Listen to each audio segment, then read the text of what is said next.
She could have sworn she heard a small chuckle, but it was hard to hear much of anything over the blood violently pulsing in and around her ears. His long legs brushed against hers as he somehow folded himself into the seat beside her and made it look graceful. Who knew the light touch of worn, faded denim could be so erotic? He had only just gotten himself settled when the blonde emerged from the tiny bathroom space and proceeded up the aisle, freshly perfumed and sending Lexi into an immediate sneezing fit. The woman turned back to shoot her an irritated glance and noticed Ian now sitting next to her. Her glance quickly turned to a scowl. Lexi chanced to peek over at Ian, who was now slouched down slightly in his new seat, arms crossed over his sizable chest and ball cap pulled down over his eyes. Turning back to the woman, she offered a little smile and shrugged apologetically, but all she received was a whole lot of nasty through narrowed eyes, tightened lips, and a look that gave Lexi goosebumps. "Is she gone?" he murmured so that only Lexi could hear. "Yes," she whispered back out of the side of her mouth. "But I think she wants to kill me."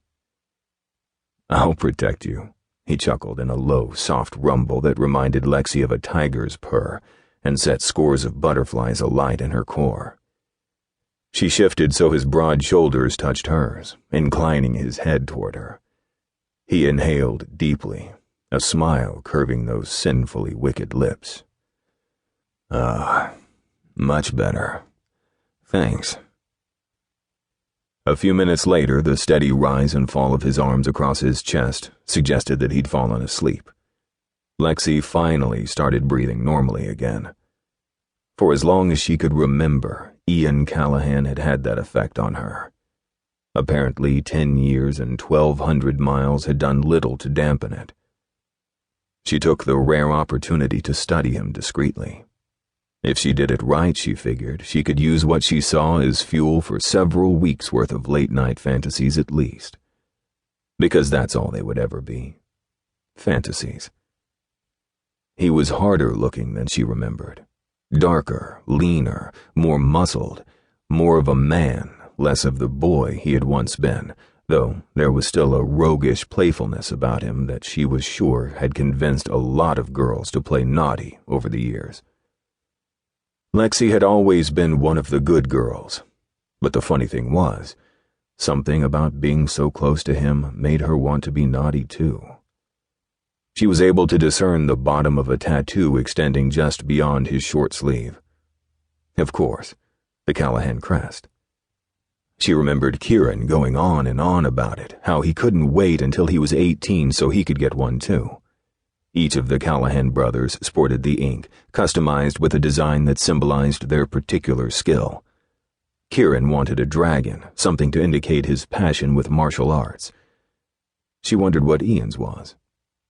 He'd always been super good with electronics, if she remembered correctly.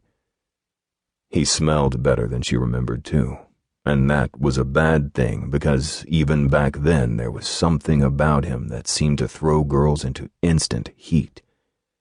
Whether it was the soap he used or the deodorant or just his God-given natural scent, he smelled good. So good she wanted to bury her head in his neck and lick him right then and there to see if he tasted just as fine. She sighed, a sound of secret suffering with which she was intimately familiar.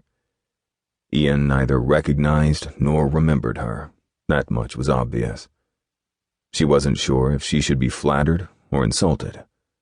Flattered because she had really blossomed since the last time they had seen each other. Insulted because, well, she would know him anywhere.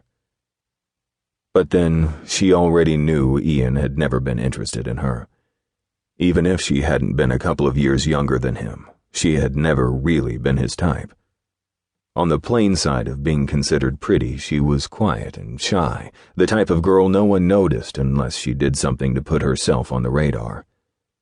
Despite her instant and undeniable attraction to Ian Callaghan, she hadn't been willing to do what so many other girls were for a stolen night with the bad boy of the bunch. No, Lexi had always wanted to save herself for the right man. She almost